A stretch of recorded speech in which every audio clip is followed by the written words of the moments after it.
सूचना केवल हमारे विचार हैं, वित्तीय सलाह नहीं। निर्णय लेने से पहले खुद शोध करें। किसी भी लाभ या हानि के लिए हम उत्तरदायी नहीं हैं। आज हम देख रहे हैं टाटा एल्क्सी लिमिटेड के 2025-26 Q1 की standalone financial performance. Starting with the sales, पिछले क्वार्टर से सेल्स में -2% का डिक्रीज हुआ है, मगर कंपनी ने पिछले साल के मुकाबले मार्जिनल सेल्स डिक्लाइन रिपोर्ट किया, around -4%। Expenses 0.5% quarter on quarter increase हो गए हैं, जो साल भर के 4.5% के राइज के साथ अलाइन करता है। क्वार्टरली सेल्स के कंपैरिजन में एक्सपेंसेस इंक्रीज होना दिखाता है कंपनी ने एक्सपेंसेस मैनेज करने के लिए स्ट्रगल किया।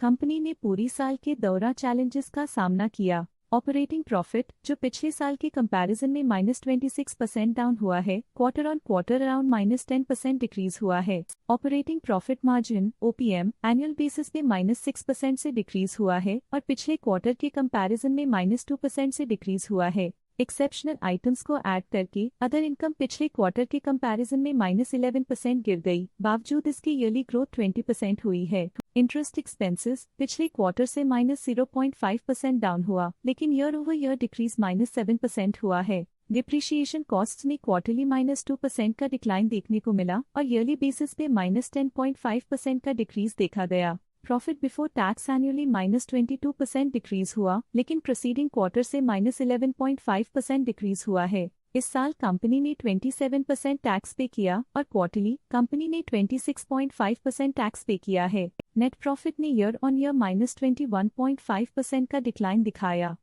लेकिन लास्ट क्वार्टर से -16% का कंट्रैक्शन हुआ है। इस क्वार्टर के दौरान कंपनी का परफॉर्मेंस इतना अच्छा नहीं रहा। नेगेटिव नेट प्रॉफिट लॉसेस को इंडिकेट करता है। वहीं अगर एनुअल एनालिसिस की बात करें तो साल के दौरान कंपनी का परफॉर्मेंस अच्छा नहीं रहा। नेगेटिव नेट प्रॉफिट का मतलब है कि कंपनी प्रॉफिट के कंपैरिजन में नुकसान उठा रही है। अर्निंग्स पर शेयर EPS में ईयरली -21.5% का डिक्रीज देखा गया, लेकिन क्वार्टरली में 16% की गिरावट भी नजर आई। इस क्वार्टर में कंपनी का EPS इतना अच्छा नहीं रहा। नेगेटिव प्रॉफिट कमजोर एफिशिएंसी को दिखाता है। टाटा एल्क्सी लिमिटेड के फाइनेंशियल स्नैपशॉट को रिव्यू करते हुए कुछ मुख्य ट्रेंड्स सामने आए हैं जो कंपनी की परफॉर्मेंस पे रोशनी डालते हैं। जून 2022 से जून 2025 तक टाटा एल्क्सी लिमिटेड की फाइनेंशियल जर्नी में सबसे पहले बात करते हैं सेल्स की। इस साल सेल्स में 2% की वृद्धि हुई है और पिछले 4 सालों में 40% की वृद्धि हुई है, जो एक निरंतर अपवर्ड ट्रेंड को दर्शाता है। पिछले 3 साल से सेल्स लगातार बढ़ती जा रही है, जो मार्केट एक्सपेंशन और कंज्यूमर डिमांड में वृद्धि को दर्शाता है। अब बात करते हैं एक्सपेंसेस की। इस साल एक्सपेंसेस 9% बढ़े हैं और 4 सालों में 58% का इजाफा हुआ है।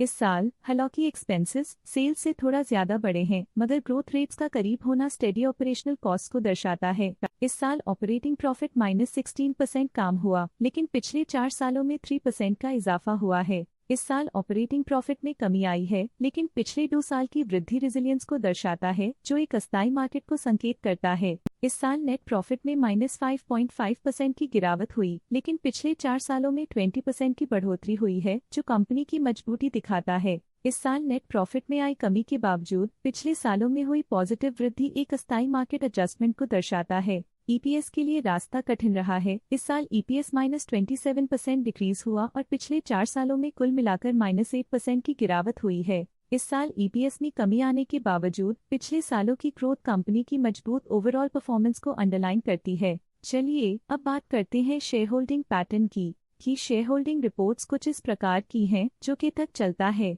ये रिपोर्ट कंपनी के शेयर्स की डिटेल्ड जानकारी देता है, जिसमें promoters, promoter groups, foreign investors, public investors और सरकारी एंटिटीज शामिल हैं। जब कंपनी के शेयर्स का अधिकतम हिस्सा प्रमोटर्स, FII, DII या गवर्नमेंट के पास होता है, तब ये माना जाता है कि कंपनी मजबूत हाथों में है, जो स्थिरता और मजबूत समर्थन को दर्शाता है और इस मार्केट की स्थिरता बनी रहती है।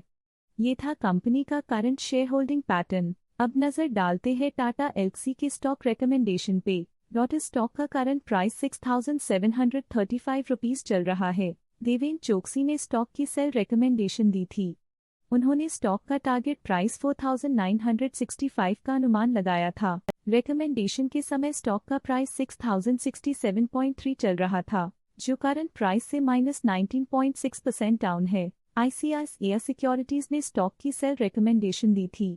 उन्होंने स्टॉक का टारगेट प्राइस 4420 का अनुमान लगाया था। रिकमेंडेशन के समय स्टॉक का प्राइस 6139.65 चल रहा था, जो करंट प्राइस से -27.1% डाउन है। प्रभुदास लिल्लाधर ने स्टॉक की सेल रिकमेंडेशन दी थी।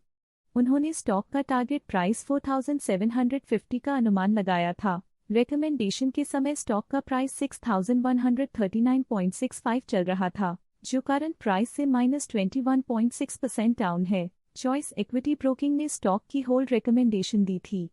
उन्होंने स्टॉक का टारगेट प्राइस 4900 का अनुमान लगाया था। रिकमेंडेशन के समय स्टॉक का प्राइस 5216.3 चल रहा था, जो करंट प्राइस से -3.3% डाउन है। आज के लिए फाइनेंशियल सेक्टर में इतना ही। देखने के लिए धन्यवाद। स्टॉक लेटेस्ट न्यूज अपडेट के लिए चैनल को सब्सक्राइब करें और वीडियो को लाइक एंड शेयर करें।